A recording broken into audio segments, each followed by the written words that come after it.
Nós vamos então iniciando o nosso estudo do livro Libertação, de André Luiz, psicografia de Chico Xavier. Nós vamos para o capítulo número 3, Entendimento.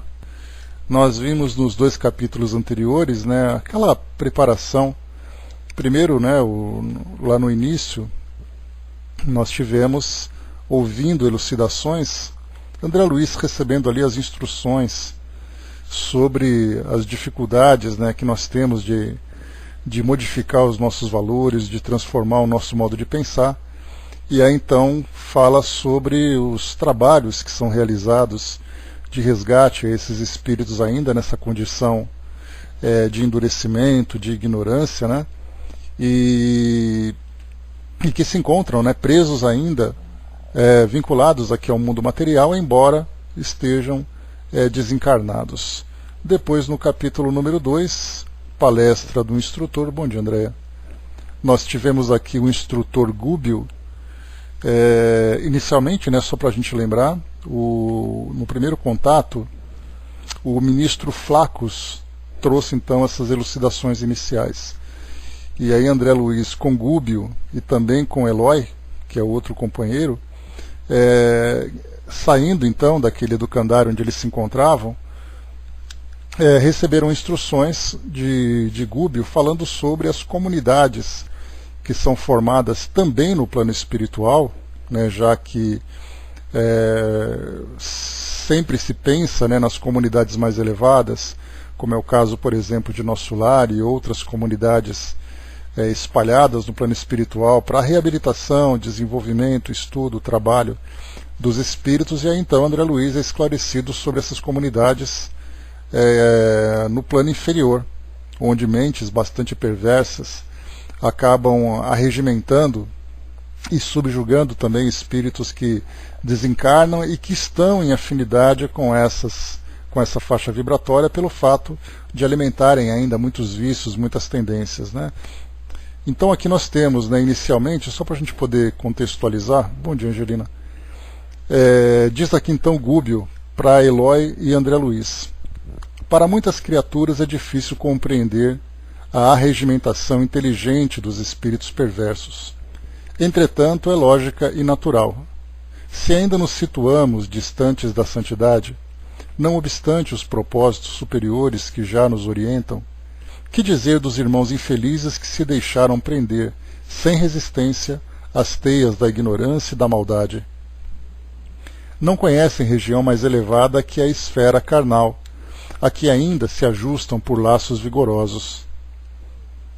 Enleados em forças de baixo padrão vibratório, não apreendem a beleza da vida superior e, enquanto mentalidades frágeis e enfermiças se dobram humilhadas, os gênios da impiedade lhes traçam diretrizes, enfileirando-as em comunidades extensas e dirigindo-as em bases escuras de ódio aviltante e desespero silencioso. Organizam, assim, verdadeiras cidades em que se refugiam falanges compactas de almas que fogem envergonhadas de si mesmas ante quaisquer manifestações da divina luz. Filhos da revolta e da treva, aí se aglomeram buscando preservar-se e escorando-se aos milhares uns aos outros. E também nós tivemos a oportunidade de estudar, ontem mesmo, na Sala Espiritismo Net Brasil, nós estamos fazendo um estudo sobre exemplos de comunidades espirituais, e ali fala sobre as diversas camadas, de vibração, de faixas vibratórias. E ali então das mais inferiores nós estudávamos, falando sobre os espíritos errantes, sobre essas comunidades no plano extrafísico, uma citação, cheguei até a comentar ontem sobre isso, já que eu apresentei também um estudo desse tema, uma citação aqui de um texto de Emmanuel, em que um pequeno parágrafo, uma pequena frase, uma oração aqui que ele apresenta já resume bastante essa realidade. Ele diz assim para nós: cada ser apenas atinge a vida até onde possa chegar a onda do pensamento que lhe é próprio. Então isso já mostra para nós que no plano espiritual, os espíritos que desencarnam e chegam com um pensamento ainda voltado para as sensações inferiores, para as impressões inferiores trazidas do plano físico, no mundo espiritual vão entrar em sintonia com mentes características, né, que são semelhantes, na verdade, a essas que eles trazem, então, criando uma realidade íntima bastante perturbadora. E aí, então, irradiando esse pensamento, buscam pensamentos semelhantes e formam esses agrupamentos. Bom dia, mami. Então, como nós vimos aqui, né, e um outro trecho também que é interessante, a residência da alma permanece situada no manancial de seus próprios pensamentos. Então, né, como o pensamento no plano espiritual é a chave de tudo, nós já sabemos então de que forma que acontece esse vínculo entre esses espíritos. E aqui, depois no final desse capítulo número 2, André Luiz, né, inconformado com esse tipo de vivência no plano espiritual, o instrutor Gubbio então traz uma resposta que ela é bastante taxativa e bastante esclarecedora. Ele diz assim: qual de nós cometeria o absurdo de exigir voo ao balão cativo? A mente humana, enraizada nos interesses mais fortes da Terra, não detém outro símbolo. Então não adianta, né, aquela ideia de como pode um espírito, sabendo que está desencarnado, sabendo que está sofrendo, não sair dessa condição. Não se pode exigir de um espírito algo que ele ainda não alcançou. Como Emmanuel falou para nós aqui, né, anteriormente, cada ser apenas atinge a vida até onde possa alcançar a onda do seu pensamento.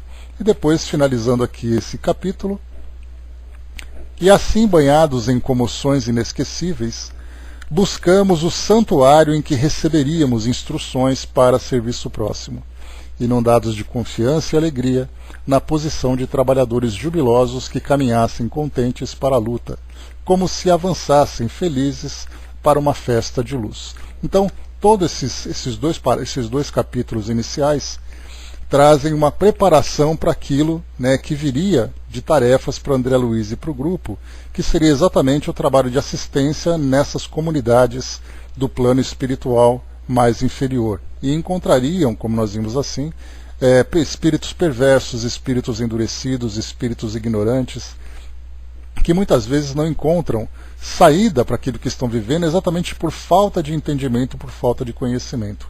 Nesse caso, então, o que falta é apenas o esclarecimento como o início desse auxílio de que eles necessitam. Capítulo 3, então, é entendimento. Vamos lá, então, começando aqui o nosso estudo de hoje. O zimbório estrelado aos raios liriais da lua espalhava em torno vibrações de beleza inexprimível, semeando esperança, alegria e consolo.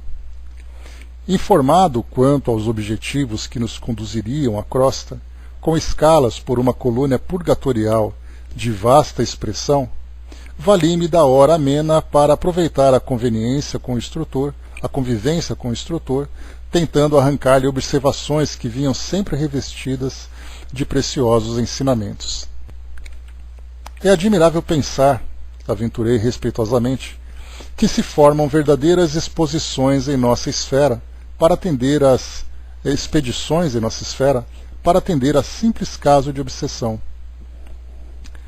Os homens encarnados, redarguiu o orientador com certa vacuidade no olhar, qual se trouxesse a alma presa a imagens fugidias do pretérito, não suspeitam a extensão dos cuidados que despertam em nosso círculo de ação. Somos todos, eles e nós, corações imantados uns aos outros, na forja de benditas experiências. No romance evolutivo e redentor da humanidade, cada espírito possui capítulo especial. Gostei dessa frase, eu vou até repetir aqui. No romance evolutivo e redentor da humanidade, cada espírito possui capítulo especial. Ternos e ríspidos laços de amor e ódio, simpatia e repulsão, acorrentam-nos reciprocamente. As almas corporificadas na crosta guardam-se em passageiro sono, com esquecimento temporário quanto às atividades pregressas. banham-se no estige dos antigos, cujas águas lhes facultam, durante certo tempo, valiosa segurança para retorno a oportunidades de elevação. Todavia, enquanto se mergulham em ouvido benéfico, ou seja, em esquecimento benéfico, demoramo-nos por nossa vez em abençoada vigília. Os perigos que nos ameaçam, os entes amados de agora, ou de épocas que o tempo consumiu, desde muito não nos deixam impassíveis. Os homens não se acham sozinhos na estreita senda de provas salutares em que se confinam. A responsabilidade pelo aperfeiçoamento do mundo compete-nos a todos. Esclarecido com respeito à jovem senhora que nos cabia socorrer, aduzi reverente: a enferma, a cuja assistência fomos admitidos, está, por exemplo, em vosso passado espiritual? Sim, confirmou Gúbio humilde. Aliás, não fui designado para servir no caso de Margarida, a doente que nos compete à breve expedição do momento, apenas porque houvesse sido minha filha em eras recuadas. Em cada problema de socorro, é imprescindível considerar as várias partes em jogo. Em virtude do enigma de obsessão que nos propomos resolver, somos levados a buscar todas as personalidades que compõem o quadro de serviço. Perseguidores e perseguidos entrelaçam-se em cada processo de auxílio em grande expressão numérica. Cada espírito é um elo importante em extensa região da corrente humana. Quanto mais crescemos em conhecimento e aptidões, amor e autoridade, maior é o âmbito de nossas ligações na esfera geral. Vale um comentário aqui esse trecho, porque geralmente nós temos o hábito, pelo fato também de estarmos encarnados, nós acabamos desenvolvendo uma visão bastante estreita a respeito das situações que nós vivemos ou percebemos aqui no nosso mundo. Então, estarmos encarnados, nós temos um passado, um presente e um futuro muito restrito a essa nossa existência e a esse momento em que nós temos a capacidade de perceber determinada situação. Quando nós, então, começamos a ampliar a nossa visão, agora de uma forma mais espiritualizada, o nosso passado, o presente e o futuro, ele toma outras proporções. Nós não vemos apenas o momento, o problema acontecendo agora. Nós começamos então a buscar a origem dele, muitas vezes em tempos que se perdem, na nossa visão. Então nós vemos a situação, por exemplo, de um indivíduo. Ele tem ali os laços que o prendem, a uma determinada situação do passado. Ele tem ali espíritos que estão vinculados a ele. Ele tem ali ações que provocaram as reações que eles estão vivendo. Então nós começamos a analisar a situação a curto, a médio e a longo prazo, tanto para o passado como para o futuro. Nós somos capazes também de observar, por exemplo, um grupo familiar, não apenas um espírito. Durante quanto tempo aqueles espíritos estão vinculados, que fizeram, que acabou causando essa união no presente que nós estamos vendo agora.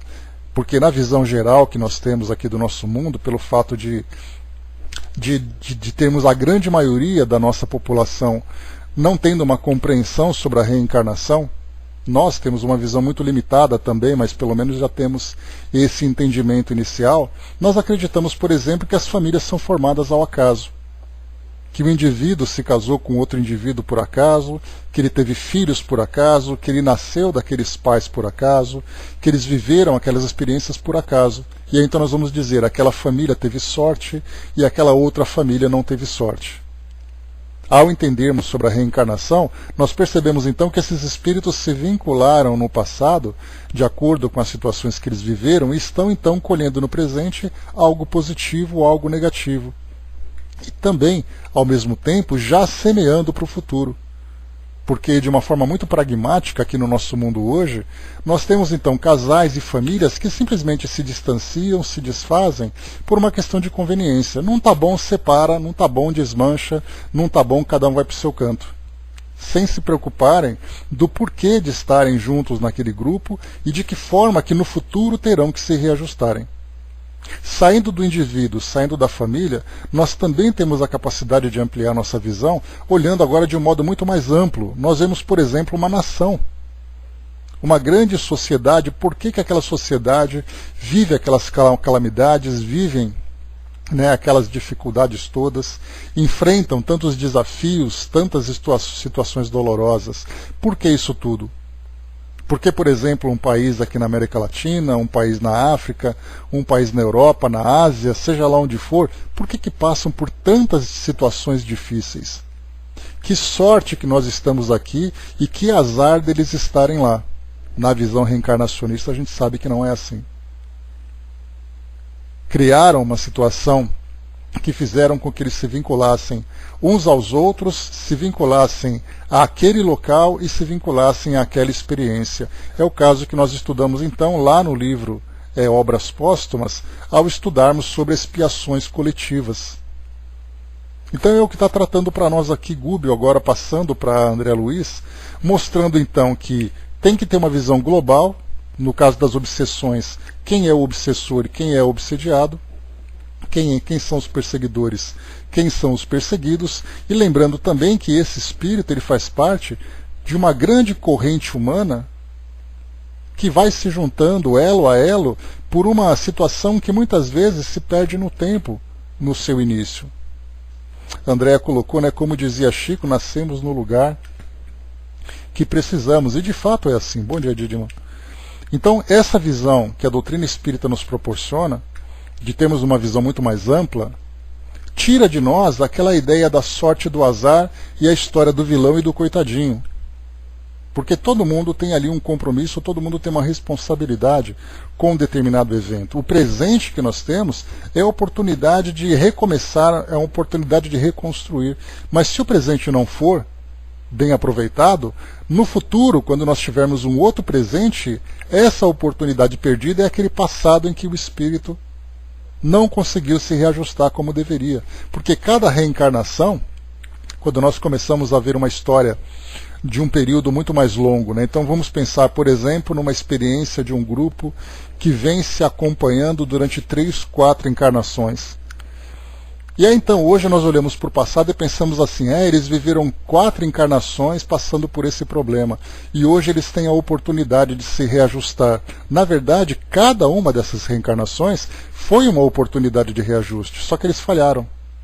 Muitas vezes amenizando um pouco do problema e outras vezes agravando aquilo que eles estão vivendo.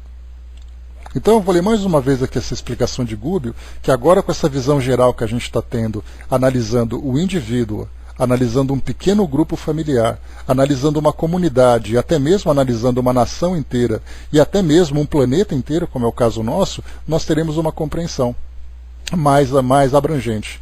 Então ele diz assim, que ele não foi designado para servir no caso de Margarida, que seria aqui a nossa atendida nessa expedição que eles vão realizar, apenas pelo fato dela ter sido a filha em recuadas eras. E aqui vem para nós, em cada problema de socorro é imprescindível considerar as várias partes em jogo.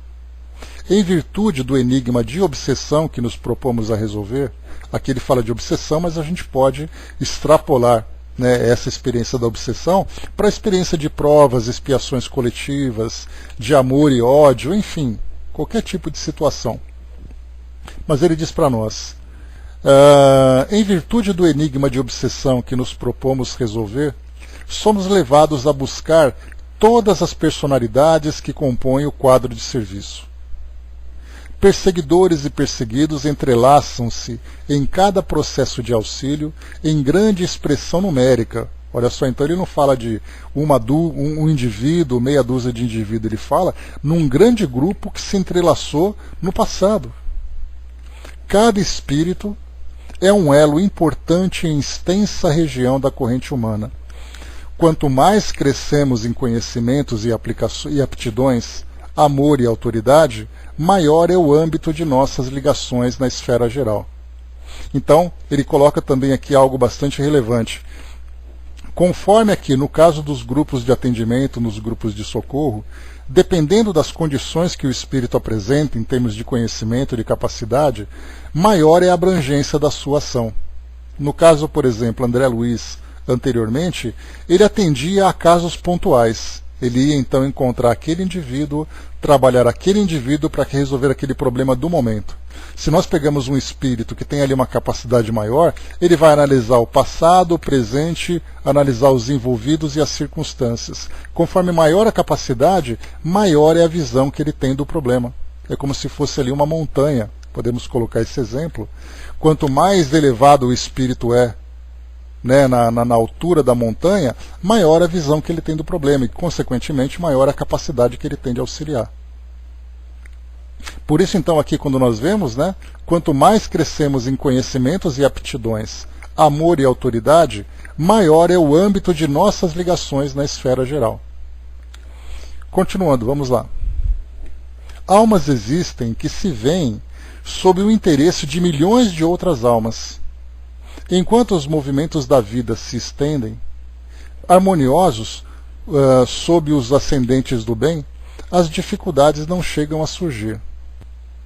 Então, se os movimentos vão acontecendo de uma forma harmoniosa e elevada, a tendência é fazer com que tudo ocorra, né, dentro daquele cronograma evolutivo em que todos vão se beneficiando.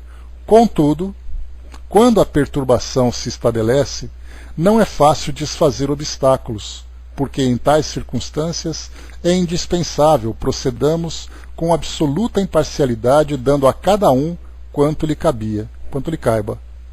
O homem terrestre, mormente nos dias tormentosos, costuma ver somente o seu lado, entre aspas, mas acima da justiça comum propriamente considerada, outros tribunais mais altos funcionam. Então aqui já está bastante claro para nós que realmente nos momentos de dificuldades é cada um para si e Deus para todos, né? Como nós dizemos popularmente. Mas acima dessa nossa justiça comum, essa Deus para todos, Deus observa exatamente todos. E cada um responde pelas suas ações, pelas suas escolhas. Em razão disso, todos os casos de desarmonia espiritual na Terra movem aqui extensa rede de servidores que passam a tratá-los sem inclinações pessoais em bases do amor que Jesus exemplificou e nessas ocasiões preparamo-nos a satisfazer todos os imperativos de trabalho salvacionista que a tarefa nos imponha ou proporcione dentro das atividades que lhes são conexas. Então, no plano espiritual, nós temos ali aquelas equipes, né, que se mobilizam para trabalhar com as desarmonias aqui que existem no nosso planeta. Quando anteriormente ele fala, então, Gubbio esclarece que existe ali uma grande quantidade de seres envolvidos nas circunstâncias que nós vivemos aqui no nosso planeta, especialmente as mais dolorosas, nós lembramos que, por exemplo, numa tragédia que acontece aqui no nosso planeta, atingindo seres encarnados, nós nos esquecemos, por exemplo, de avaliar a quantidade de desencarnados que também estão envolvidos, que de alguma forma interferiram através das influências nos encarnados, aqueles que potencializam o sofrimento daqueles que ficaram. Então, quando nós pegamos uma grande tragédia que aconteceu, por exemplo, recentemente, né, naquela corrente migratória, né, de refugiados na Síria, indo em direção à Europa, barcos improvisados que afundavam no Mediterrâneo, pessoas que eram perseguidas, que eram agredidas, violentadas pelos grupos terroristas, dá para a gente imaginar a quantidade de espíritos vinculados com esses grupos. Né? Tanto de vítimas, entre aspas, como daqueles que são os algozes, que são os perseguidores. A mesma coisa acontece quando nós vemos ali, por exemplo, né, acontecem grandes convulsões nas grandes cidades, né, mobilizando pessoas, tendo ali violência, tendo ali pessoas que saem bastante perturbadas. Lembremos também do lado espiritual dos espíritos vinculados àquele evento. E aí então a extensão do trabalho que tem que ser feita, auxiliando os encarnados e trabalhando com os desencarnados. É um trabalho duplo em duas esferas. Por isso então nós podemos imaginar a quantidade de gente trabalhando para tentar dar conta de tudo isso, né? E continua para nós. A essa altura da instrutiva conversação, chegamos a gracioso templo. Nesse doce recanto consagrado à materialização de entidades sublimes, a luz suave da noite calma como que se fazia bela. As vibrações constantes das preces aí emitidas por vários séculos tinham criado em torno da edificação prodigioso clima de encantamento. Melodia celeste derramava-se à surdina e as flores delicadas do átrio pareciam corresponder aos sons cristalinos, variando no brilho e na cor quase que imperceptivelmente.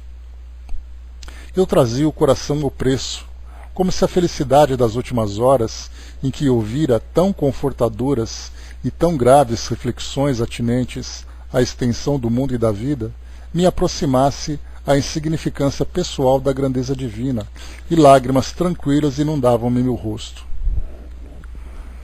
O instrutor tomou-nos à frente e juntos penetramos o jardim que circundava o aprazível santuário. Então, aqui pela descrição de André Luiz, era aquele ambiente, né, que, pelo fato de estar ali envolvido com as melhores e mais potentes vibrações, era um ambiente favorável para a materialização de espíritos que vinham de esferas mais elevadas, como, por exemplo, os instrutores, né? Nós já chegamos a ver sobre esse tema num dos livros de André Luiz, se eu não me engano, ou foi no livro Memórias, foi de André Luiz, em que eles estavam num ambiente, um espírito então veio de uma esfera mais elevada e trouxe ali aquelas respostas, né? Vocês se lembram que era um instrutor que tinha ali aquele pergaminho, e aí então eram perguntas que eram feitas e ele respondia com passagens do Evangelho, sem perda de tempo, trazendo ali aquela ideia de terapia espiritual, né? Mas apenas esclarecimento. Aqui o ambiente é semelhante pelo que nós lemos. O instrutor tomou-nos à frente e juntos penetramos o jardim que circundava o aprazível santuário. Alguns irmãos adiantaram-se acolhedores. Um deles, o instrutor Gama, que se encarregava dos serviços da casa, abraçou-nos e disse com bondade: "Chegam no momento preciso. Os doadores de fluidos sublimados encontram-se a postos e a outra comissão já veio." Entramos sem detença. Soube de imediato que outro grupo, constituído aliás por duas irmãs, ali se achava com o objetivo de receber instruções de serviço para as esferas mais baixas. Cariciosa claridade azul brilhante banhava o largo recinto, adornado de flores níveas, semelhantes aos lírios que conhecemos na terra. Não houve tempo para conversações prévias. Em seguida, às saudações ligeiras e cordiais, foi composto o conjunto de oração. Os doadores de energia radiante, médiuns de materialização em nosso plano, se alinhavam não longe em número de 20. Então também é curioso, né, porque nós falamos sobre trabalhos mediúnicos no plano espiritual. Isso porque, quando nós falamos em mediunidade, nós falamos num indivíduo que é intermediário entre duas dimensões. No plano espiritual, nós sabemos, são muitas as dimensões que existem lá. E, portanto, um espírito pode, através da transmissão do pensamento, através da doação de fluidos, através da emancipação, entrar em contato com outras dimensões. Então é algo que para nós ainda temos ali uma certa dificuldade de compreender, porque a nossa visão ela é muito restrita ao mundo material. Mas no plano espiritual nós temos também, inclusive, outros tipos de fenômenos que nós sequer imaginamos existir. Pelo fato dos espíritos atuarem numa dimensão em que a matéria não cria resistência. Embora nós tenhamos fluidos que apresentem ali uma resistência que pode limitar a ação dos espíritos, é o caso, por exemplo, dos fluidos mais densos, né, como nós vemos nessas diversas dimensões, principalmente as inferiores, mas pelo fato de não ter a matéria grosseira como limitador, eles têm ali uma capacidade muito maior de realizar esse contato com essas esferas superiores, mais uma vez através de fenômenos que nós ainda não compreendemos. Porque seria muita pretensão nossa acreditar, por exemplo, que o médium encarnado é a referência de tudo o que acontece no plano espiritual.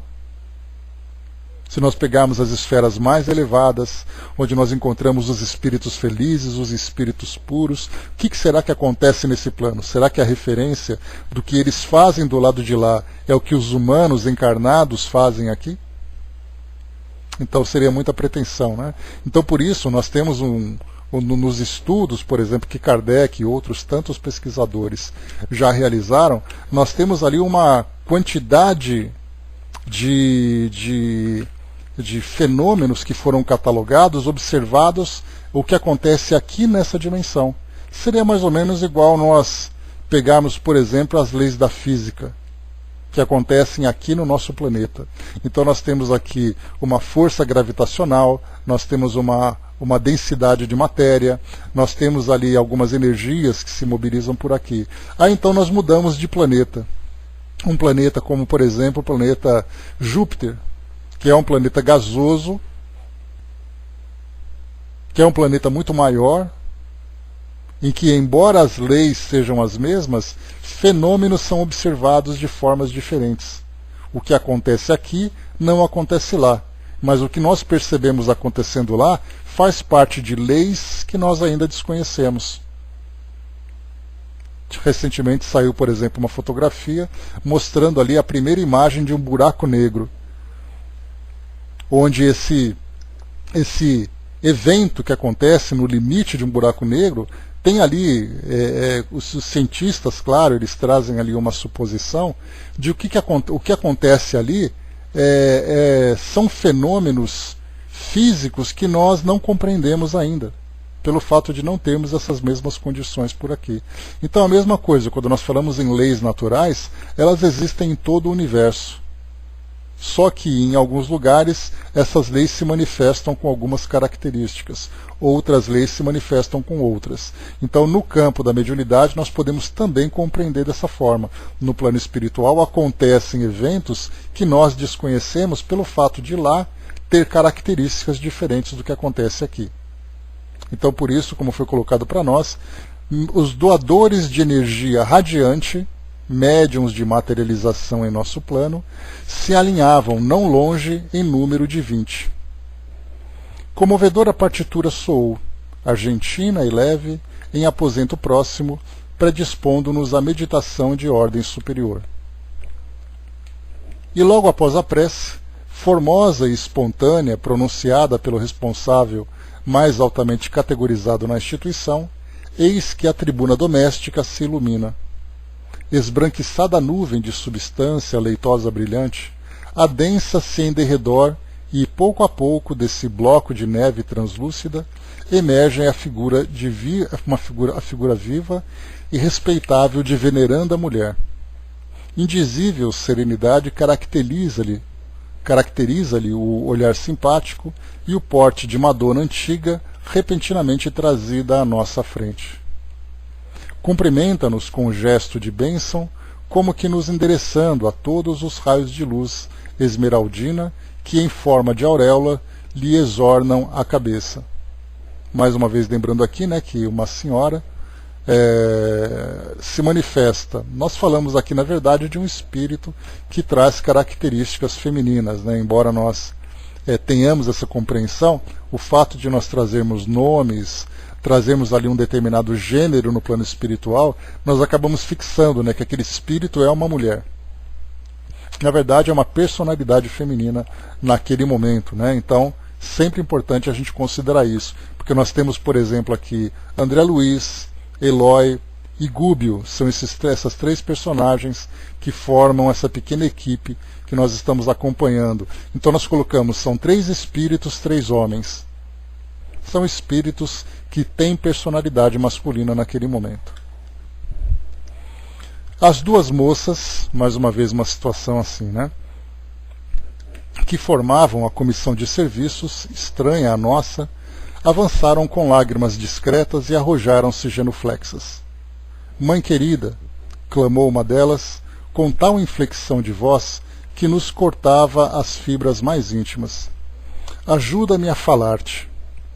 A saudade longamente reprimida é um fogo que consome o coração. Auxilia-me, não me deixes perder este doce e divino minuto. Apesar dos soluços de emoção que lhe vibravam no peito, continuou. Abençoa-nos para a grande jornada. Há muito tempo aguardamos esta hora breve de reencontro contigo. Perdoa-nos, mãezinha, se insistimos tanto na rogativa. Contudo, sem tua proteção amorosa, como vencer nos turbilhões do abismo? Desejando talvez justificar-se ante os olhos maternos, acrescentava em pranto: de conformidade com tuas amadas recordações, além de nossas tarefas habituais, na zona de serviço em que tua bondade nos situou, temos velado pelo paizinho mergulhado nas sombras. Todavia, há 6 anos buscamo-lo embalde. Escapa-nos a influência renovadora e se compraz na companhia de entidades que, por onde passam, vampirizam as criaturas. Não nos recebe a atuação carinhosa, senão em forma de pensamentos vagos, de que se desvencilha facilmente. E se não multiplicamos providências salvacionistas, procede como louco. Gesticula a esmo, colérico e irritado, grita blasfêmias e solicita o concurso de seres viciados, a cujas radiações escuras se entrelaça, impedindo-nos as sugestões e a presença. Prefere o contato de entidades ignorantes e infelizes, detestando-nos a ternura. Nesse ponto, crise mais intensa de emotividade impediu-lhe continuar. A nobre senhora que descera da tribuna, erguendo as filhas e acolhendo-as nos braços, exclamou com aceno renovador, na voz sem lágrimas, não obstante a visível melancolia: filhas amadas, o sol combate a treva todos os dias. Batalhemos contra o mal, incessantemente até a vitória. Não se suponham sozinhas no conflito doloroso. Desculpemos o papai infinitamente e colaboremos por restituí-lo à terra firme da luz. Se o Cristo trabalha por nós desde o princípio dos séculos, sem que lhe possamos compreender a amplitude dos sacrifícios, que dizer das nossas obrigações de amparo e tolerância uns para com os outros? Cláudio se fez para sempre credor de nossa estima e gratidão, apesar do pavoroso crime oculto que nulo arrebatou às profundezas. Envenenou um parente para conseguir a riqueza material que nos ofendeu, que nos ofereceu educação e conforto na esfera carnal. Por extrema dedicação a nós 3, não hesitou diante da tentação que o constrangeu a infernal compromisso. Dono de afeição inquieta, não soube esperar a bênção do tempo e lançou mão de incontestável processo para localizar-nos em um oásis de superioridade mentirosa. Para que ele nos sentisse garantidos e felizes, viveu durante 40 anos consecutivos entre o remorso e o sofrimento, psiquicamente sintonizado com espíritos maliciosos e vingativos das sombras, mas na realidade, sobre as aflições dele, nos foi possível atravessar a abençoada existência de progresso e conforto numa casa ditosa e farta, sem sabermos que em nossos alicerces espirituais vivia um ato escuro de assassínio e violência. Então aqui só para a gente organizar as informações, eram aqui provavelmente 2 filhas e uma mãe que viviam sob o cuidado de Cláudio, né, que é essa personagem, que era um homem que trazia uma vida material confortável, mas às custas de um crime que ficou oculto. Por isso então ela coloca que ele sempre será credor delas por aquilo que ele pôde oferecer, mas agora ele responde pelas ações que ele praticou, e elas então desejam resgatá-lo. A essa altura, a entidade materializada chorou comovedoramente. Abraçadas as 3 num quadro emocionante e mudo, a mãezinha encontrou recursos a fim de prosseguir. Tornaremos, contudo, ao campo de luta regeneradora e benfazeja. Que vale para nós a paisagem celestial sem a libertação daqueles que amamos? O coração amoroso, atormentado, abdicará ingresso numa estrela para persistir ao lado de um ente querido em duelo com as serpentes de um charco. Poderíamos gozar porventura o espetáculo augusto das esferas resplandecentes, ouvindo-lhes a harmonia indefinível numa situação de destaque adquirida, à custa daqueles que gemem e desfalecem nas trevas? Abandonar quem nos serviu de degrau em plena ascensão divina é das mais horrendas formas de ingratidão. O Senhor não pode abençoar uma aventura colhida ao preço de angústias para aqueles que nolas deram.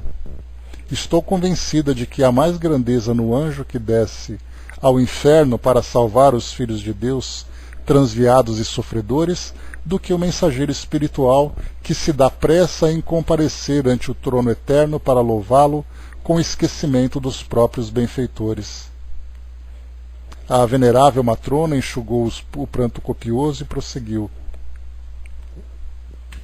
Ouvidemos, pois, minhas filhas, esqueçamos, pois, minhas filhas, o que hoje somos, para socorrer os que, com o propósito de nos servirem, resvalaram a despenhadeiro sinistro e tormentoso. Saudemos nossas dívidas secretas com abnegação e devotamento. Mais tarde receberei Antônio, o sobrinho envenenado, em meus braços maternos, reaproximando-o de Cláudio, através da cordialidade e do respeito vividos em comum. Ensinar-lhe-ei com alegre ternura a pronunciar o nome de Deus e a desfazer as pesadas nuvens de revolta que lhe empanam a vida íntima. A fim de incliná-lo à compreensão e à piedade, com mais eficiência, comprometi-me a acolher também no tabernáculo materno as 6 criaturas desviadas do bem, às quais se apegou, desvairado nas regiões inferiores, em face da culpa de quem nos foi desvelado amigo.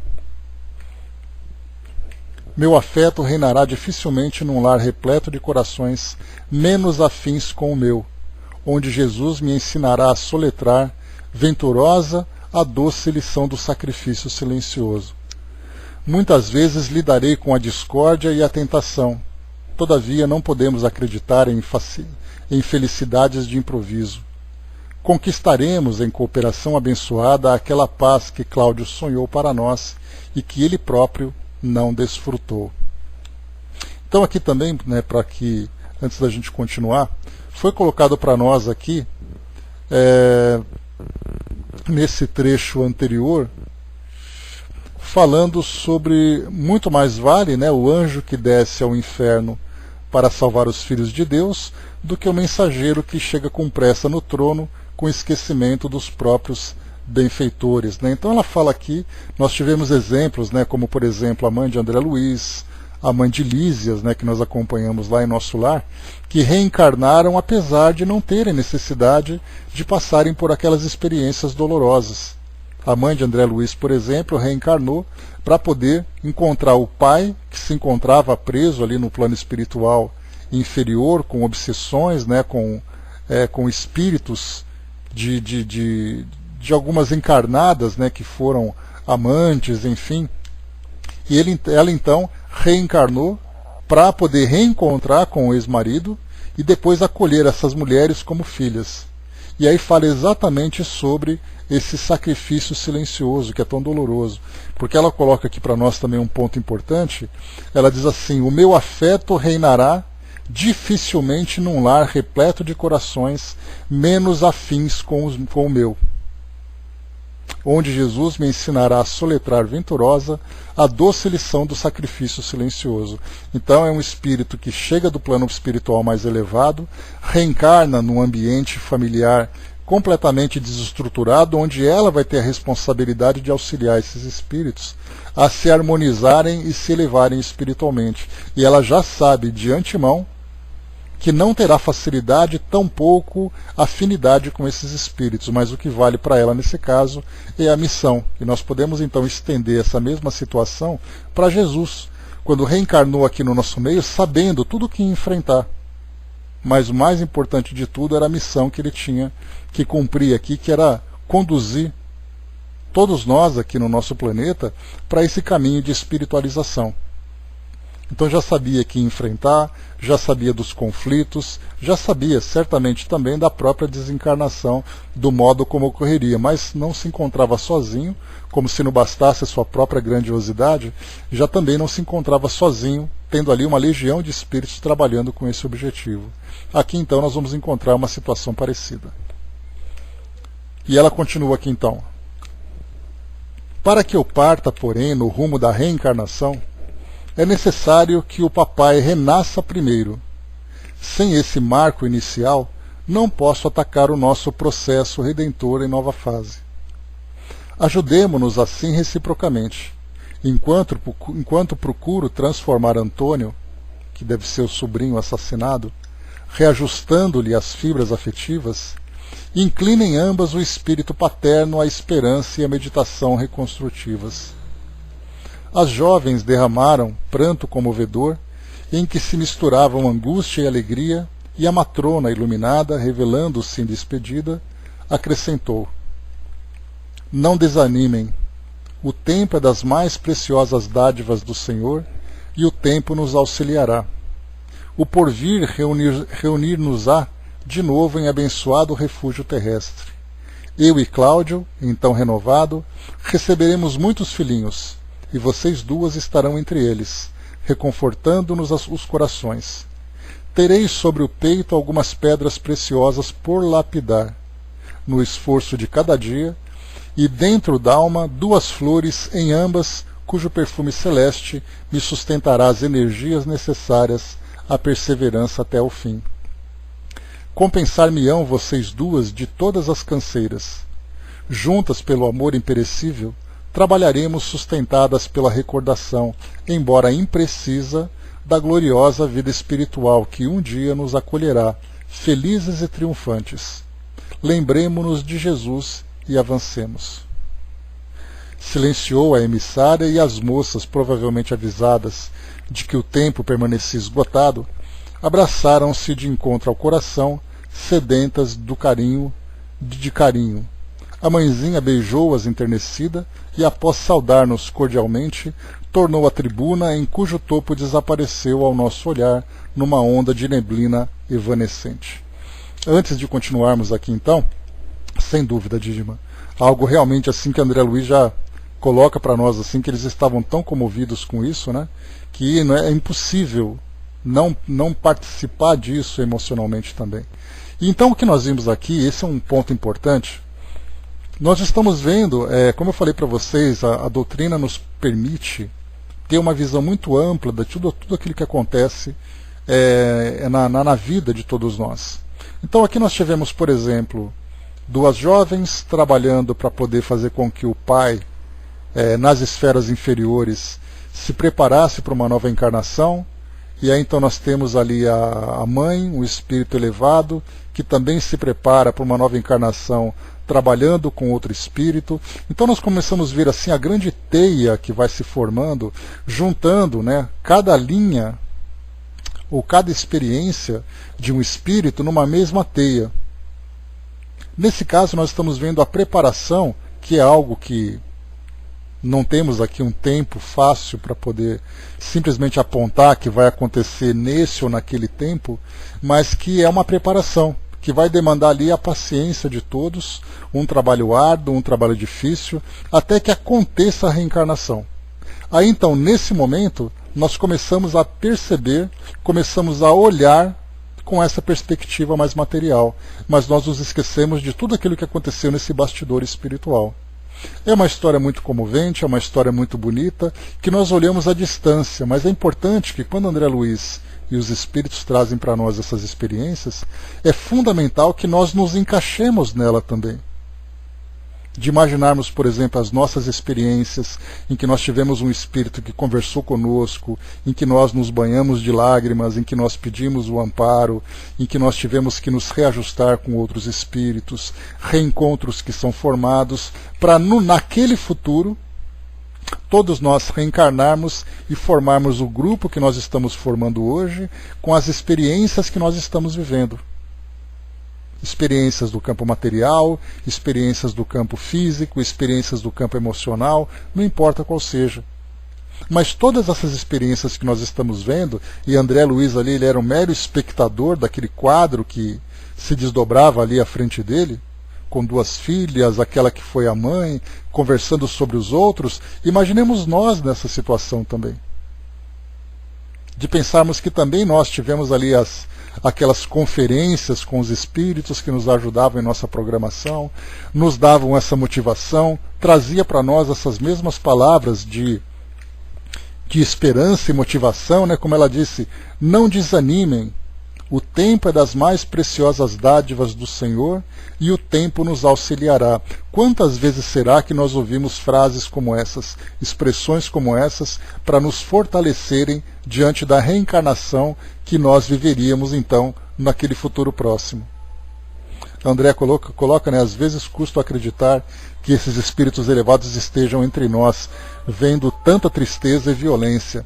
E aí, nesse caso, André, basta a gente lembrar, por exemplo, que nós vimos aqui esse espírito, ela se preparando, então, para uma reencarnação num grupo familiar completamente desestruturado. E aí, então, é o quadro que nós vemos, né? Quantas pessoas boas, pessoas generosas, pessoas que mostram realmente uma elevação espiritual, vivendo num grupo desorganizado. A gente fala, coitada daquela mulher. Quantas vezes são esses espíritos missionários que assumem esses compromissos, essas responsabilidades, para ajudar outros grupos? Nem sempre o trabalho é fácil. Muitas vezes é um trabalho que demanda 2, 3 encarnações. Como eu falei para vocês anteriormente, quando nós olhamos para trás e percebemos um quadro que vai se desdobrando em 3, 4 encarnações, a gente acha que essas 3, 4 encarnações foram simplesmente ali experiências que eles viveram e o presente é o momento que eles têm que consertar as coisas.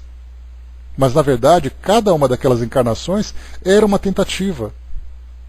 Porque nem sempre, diante de um quadro tão complexo e tão grave, os espíritos conseguem resolver tudo de uma vez só.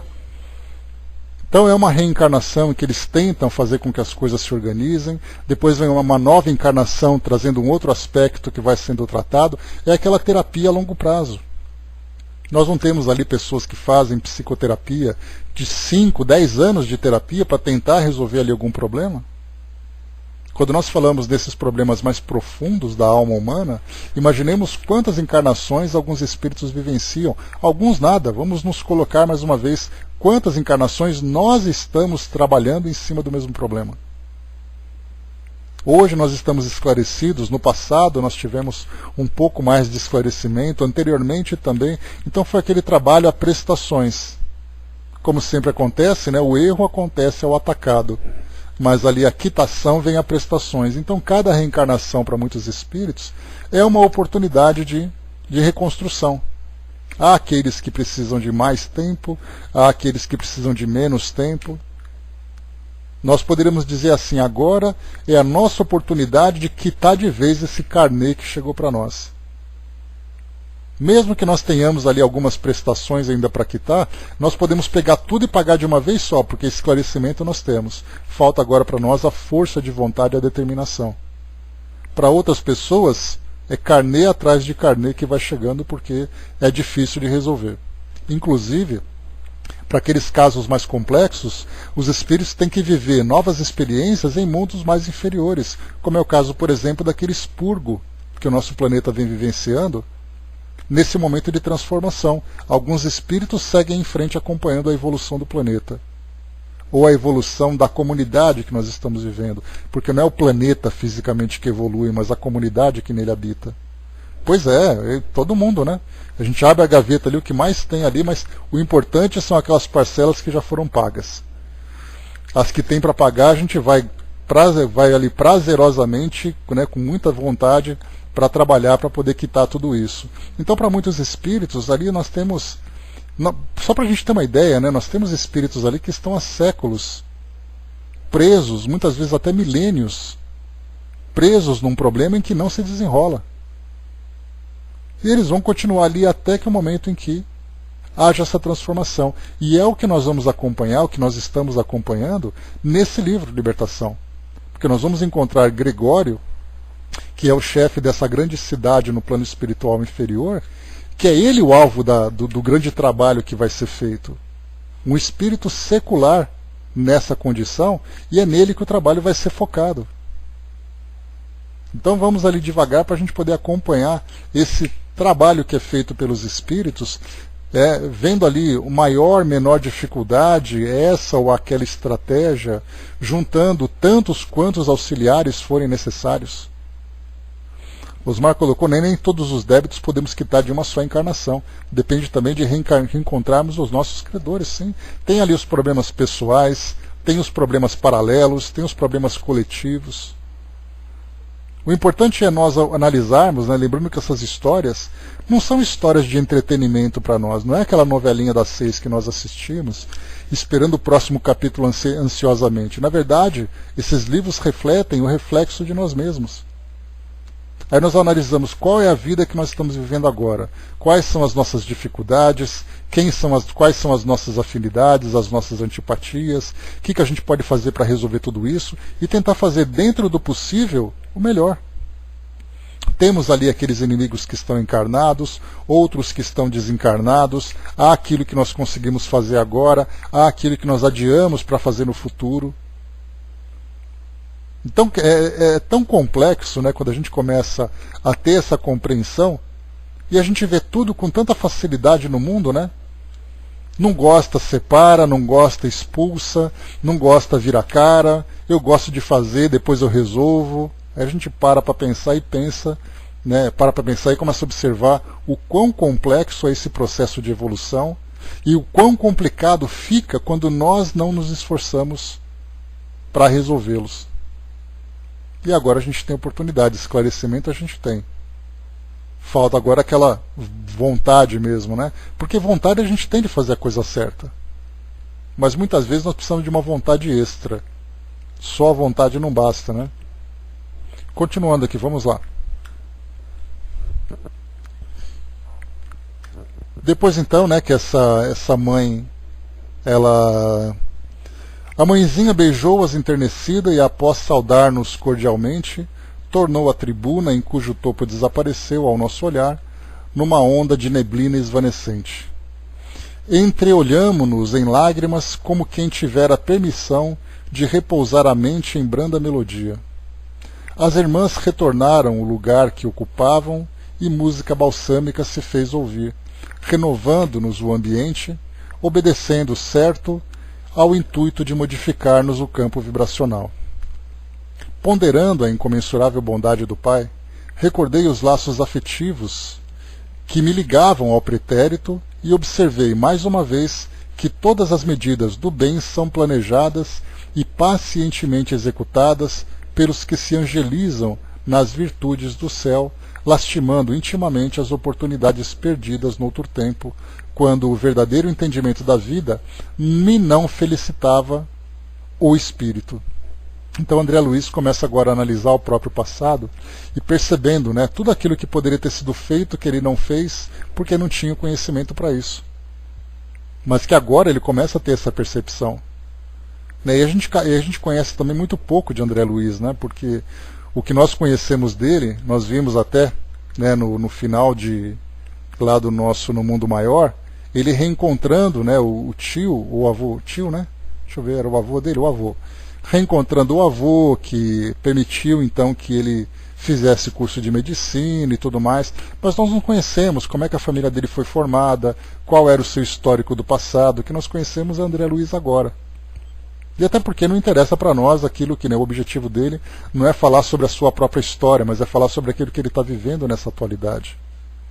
Mas ele também tem história, por incrível que pareça. Emmanuel, nós conhecemos um pouco da história de Emmanuel através dos livros, né, há 2000 anos, 50 anos depois, Ave Cristo. Nós tivemos também a história de Joana de Ângeles, contada por Divaldo, falando sobre as experiências dela como irmã de caridade, com muitas iniciativas, com muitos trabalhos. Enfim, cada um tem a sua história, nós também temos a nossa própria história. Vamos em frente. Ainda não voltara a mim mesmo para a salutar divagação, quando outro lençol de alva substância coroada de tons dourados se fez visível do alto. Em breves instantes, revestida de luz, outra mensageira surgia na tribuna. Dos olhos irradiava doce magnetismo santificante. Trajava um péplo estruturado em fina gaze azul radiosa e desceu erecta e digna, fitando-nos suavemente à procura de alguém com interesse particular. O instrutor ergueu-se reverente e caminhou em direção dela, qual discípulo submisso. A recém-chegada pronunciou frases de paz, sem afetação, e endereçou-lhe a palavra em tom de infinita ternura. Irmão Gúbio, agradeço-te o concurso dadivoso. Creio haver chegado efetivamente o instante de aceitar-te a ajuda fraterna em favor da libertação de meu infortunado Gregório. Espero há séculos pela renovação e penitência dele. Impressionado pelos imensos recursos do poder, no passado distante, cometeu hediondos crimes da inteligência. Internado em perigosa organização de transviados morais, especializou-se, depois da morte, em oprimir ignorantes e infelizes.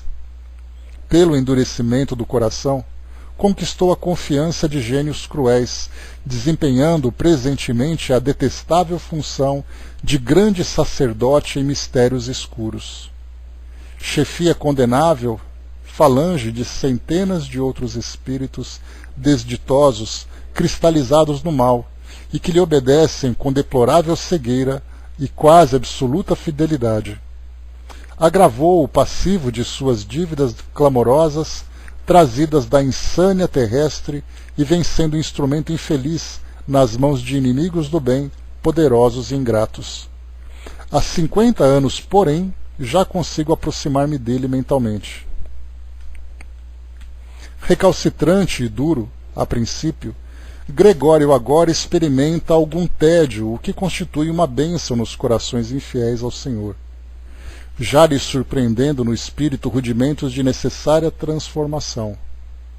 Ainda não chora sob o guante do arrependimento benéfico, e parece-me longe do remorso salvador. Entretanto, já duvida da vitória do mal e abriga interrogações na mente envilecida.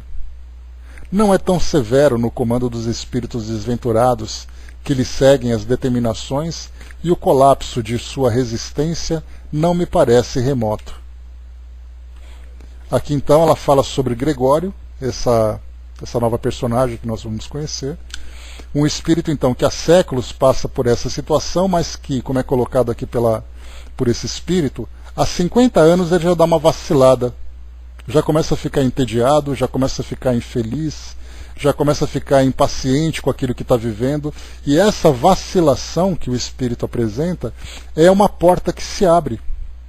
Da mesma forma que o médium, quando nós estudamos sobre os escolhos dos médiums, lá na Revista Espírita, falava sobre a fraqueza do médium que pode abrir uma porta mental para uma obsessão. Então ele tem que ser determinado, firme naquele propósito de servir ao bem.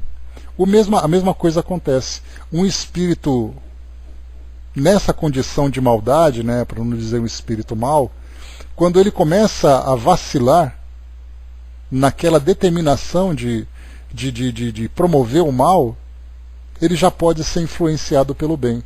Então, há 50 anos ela tem essa aproximação, e ele começa agora a mostrar esse vacilo. É a oportunidade de agir sobre ele. Andréa colocou, vendo esse quadro, me lembro das mães dos que estão presos por homicídios inenarráveis, o amor supera tudo. Quantos trabalhos são feitos, Andréa?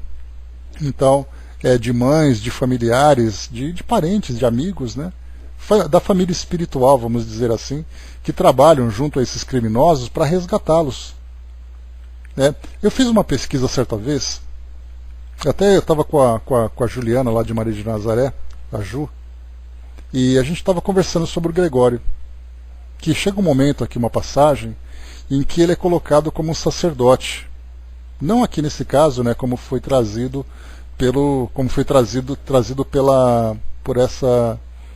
por essa irmã. Coloca que ele é um sacerdote em mistérios ocultos. E eu comecei a fazer uma pesquisa, eu encontrei um papa chamado Gregório, que viveu ali por volta de, não me lembro se era 1500, 1600, e estudando um pouco da biografia dele, ele foi um papa muito cruel. Ele foi um homem de muito poder, que utilizou esse poder para satisfação própria. E aí então a gente começou a fazer uma ligação, será que é esse papa? Porque a gente não sabe se é um nome fictício, se é um nome verdadeiro, mas nós podemos encontrar tanto religiosos, como governantes, como militares do passado, que foram realmente personalidades muito cruéis que acabam ocupando essa posição. Ficam presos nesse ciclo vicioso de poder e violência, até que começa então a entrar nesse vacilo. Então eu citei, né, esse Gregório só a título de curiosidade. Não sei se era ele, né, mas se fosse escolher uma personagem para se encaixar nesse quadro, ele seria um candidato bastante interessante, pelo nome, pelo relato de poder que ele teve, como é colocado para nós aqui, né?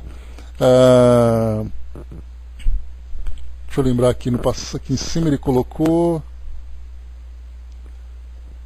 É colocado assim, né? Espero há séculos pela renovação e penitência dele.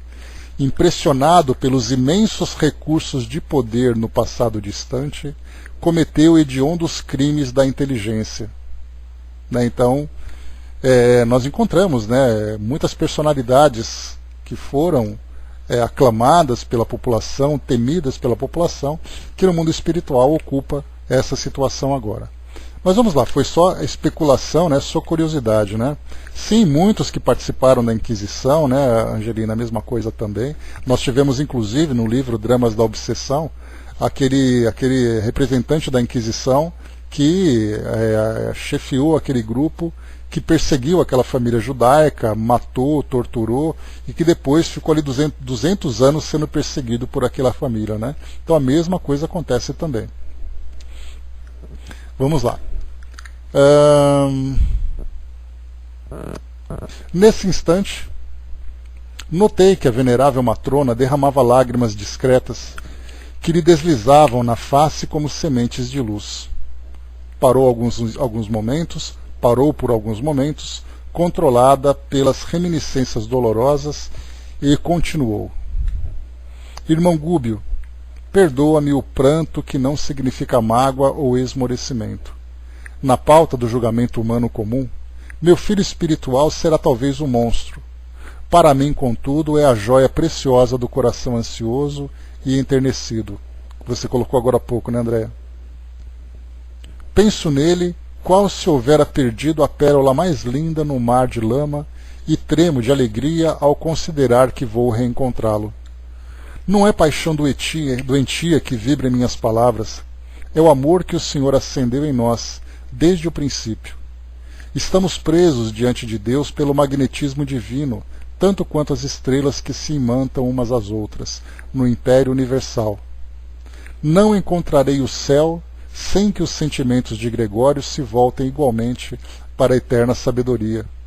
Alimentamo-nos na criação com os raios da vida imperecível e emitimos uns para os outros. Como surpreender a perfeita aventura se recebo do Filho amado tão somente raios de forças em desvario? Nosso orientador contemplou-a de olhos úmidos e rogou: Nobre Matilde, estamos prontos. Dita as ordens. Por mais que fizéssemos por tua alegria, nosso esforço seria pobre e pequenino diante dos sacrifícios em que te empenhas por todos nós. Num sorriso triste, prosseguiu a respeitável senhora.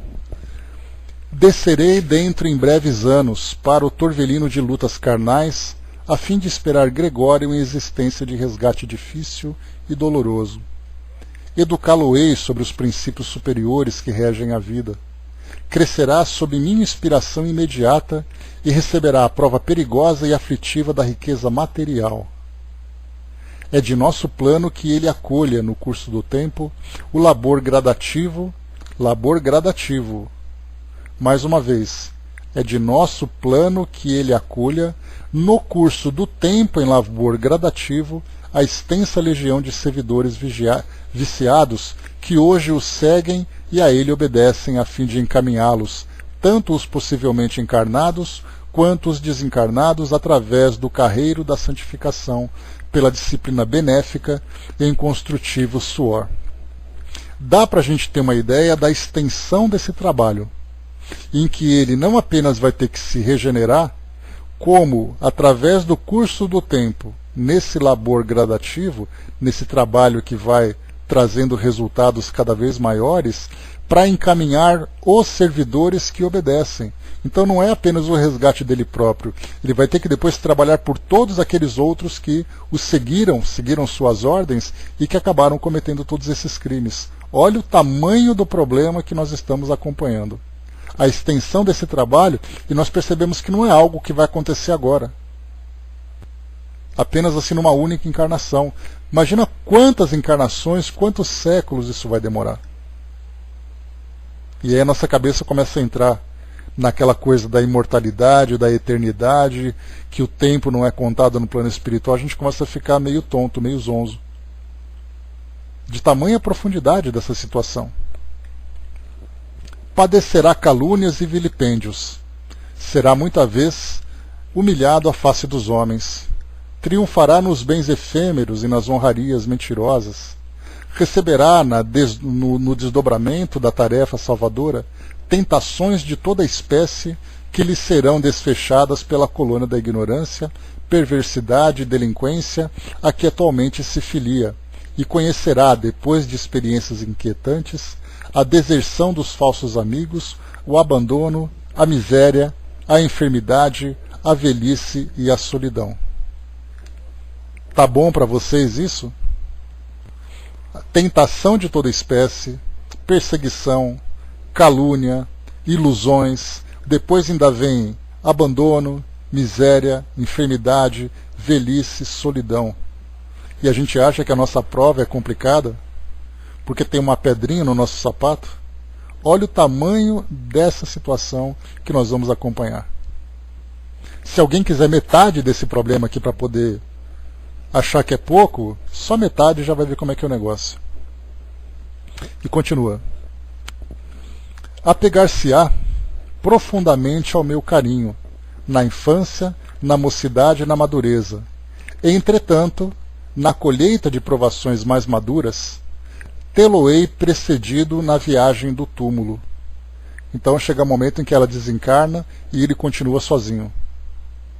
Nessa época, porém, que pressinto de tão longe, meu coração materno, embora na esfera espiritual, encorajá-lo-á passo a passo na direção do esperado triunfo. Só um instantinho que eu me perdi aqui. Nas amarguras e desilusões que o ajudarão a reestruturar e a aperfeiçoar os poderes da mente, minha voz de amor materno será por ele registrada com mais precisão. Até lá, porém, Gúbio, compete-me trabalhar muito e sem desânimo, com incessante aproveitamento das horas. Moverei as cordas da intercessão sublime, mobilizarei meus amigos, rogarei a Jesus fortaleza e serenidade. Iniciaremos a libertação, olha o livro Libertação, com o teu abnegado concurso na zona abismal. A veneranda mensageira fez ligeiro intervalo e, concentrando o olhar sobre o nosso instrutor, aduziu com nova inflexão de voz. Atenderás Margarida, que te foi filha amantíssima, e que a Gregório ainda se encontra imantada por teias obscuras do passado, e colaborarás com o meu devotamento materno para que na alma dele se converta a sublevação em humildade e a frieza. Converta a sublevação em humildade e a frieza em calor. Encontrando-o, veste a capa do servo prestimoso e fala-lhe em meu nome. Sob o gelo que lhe cristaliza os sentimentos, descansa inapagada a chama do amor que nos une para sempre. Disponho agora da permissão de fazer-me sentir e acredito que, à face de tua amorosa tarefa, mover-se-lhe-á o espírito endurecido. Sei quanto te custa a incursão nos domínios da dor, porque só aquele que sabe amar e suportar consegue triunfo nas consciências que se lhe degradaram no mal. Entretanto, meu amigo, os dons divinos descem sobre nós, dentro de justas condicionais. O amor nos enriquece para que enriqueçamos a outrem. Dá-nos alguma coisa para ensaiarmos a distribuição de benefícios que lhes pertencem, ajuda-nos a fim de que auxiliemos, por nossa vez, os mais necessitados. Mais colhe quem mais semeia. Só fazer uma análise rápida, está acabando já, pessoal.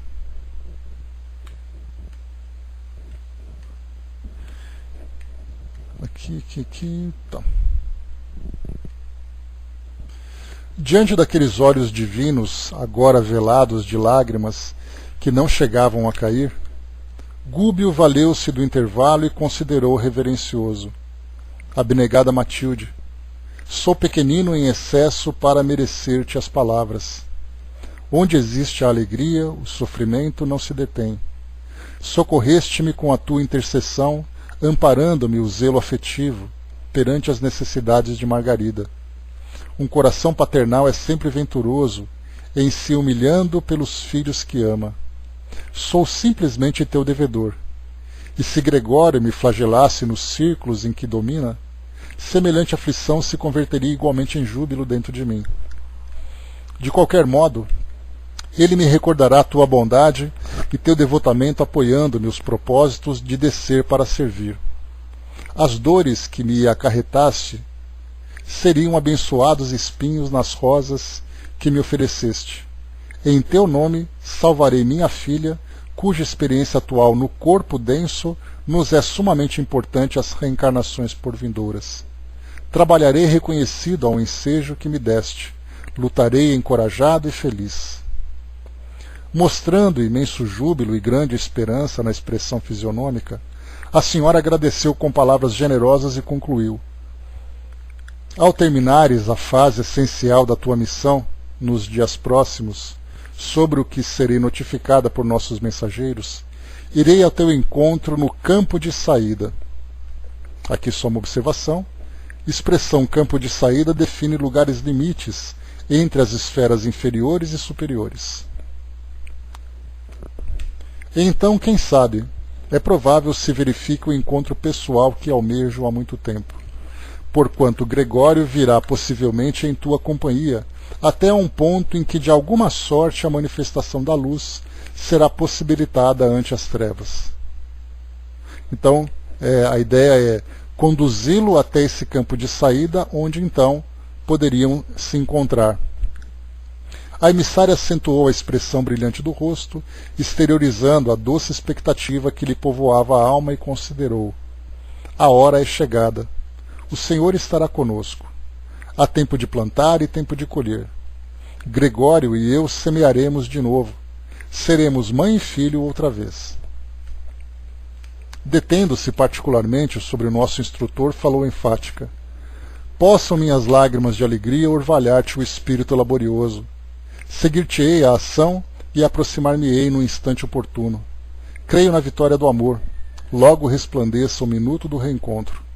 Nesse dia abençoado, Gregório e os companheiros que mais se afinarem com ele serão trazidos por nós a círculos regeneradores, e dessas esferas de reajustamento conto reorganizar elementos ante o futuro promissor, sonhando em companhia dele as realizações que nos competem alcançar. Gúbio pronunciou algumas palavras de compromisso fraterno. Trabalharíamos sem descanso. Desvelar-nos-íamos pela execução das ordens afetuosas. A singular entrevista terminou entre preces de gratidão ao Eterno Pai. Findo aquele culto vivo de amor imortal, despedimo-nos da família cristã que ali se congregava. Cá fora a noite se fizera mais bela. A lua reinava num trono de azul macio, constelado de estrelas reluzentes. Flores inúmeras saudavam-nos com perfume inebriante. Ergui para o instrutor olhos repletos de indagações, mas Gúbio, afagando-me os ombros, delicadamente murmurou: repousa a mente e não perguntes por agora.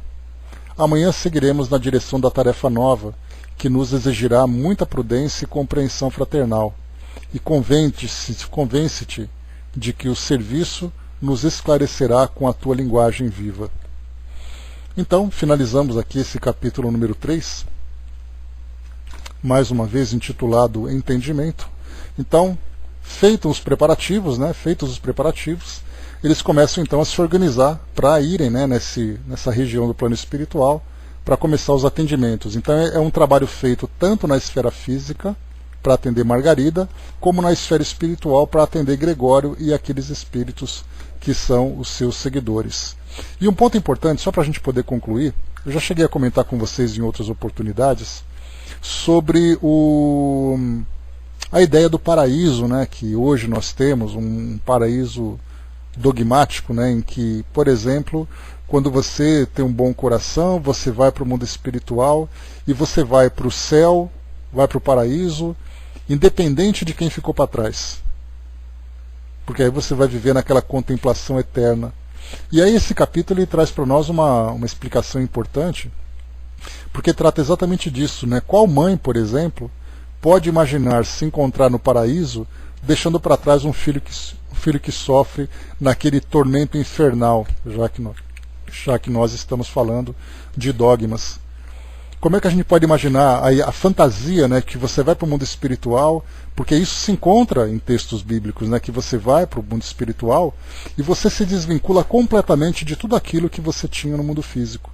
E você vai em direção para onde de direito, né, no caso, o paraíso, para aqueles espíritos bons. Mas o que nós vemos aqui nessa realidade é algo extremamente, absolutamente ao contrário. Ninguém é capaz de viver uma felicidade, um paraíso, sem que tenha o coração em paz e todos aqueles que ama também. Sim, vamos estar sempre nas quartas-feiras, Namoni. Aliás, desculpe, sempre os nossos estudos estão no YouTube. É só você entrar lá no nosso grupo no Facebook, que você vai encontrar as gravações, as postagens feitas pelo Dudu. Tá legal?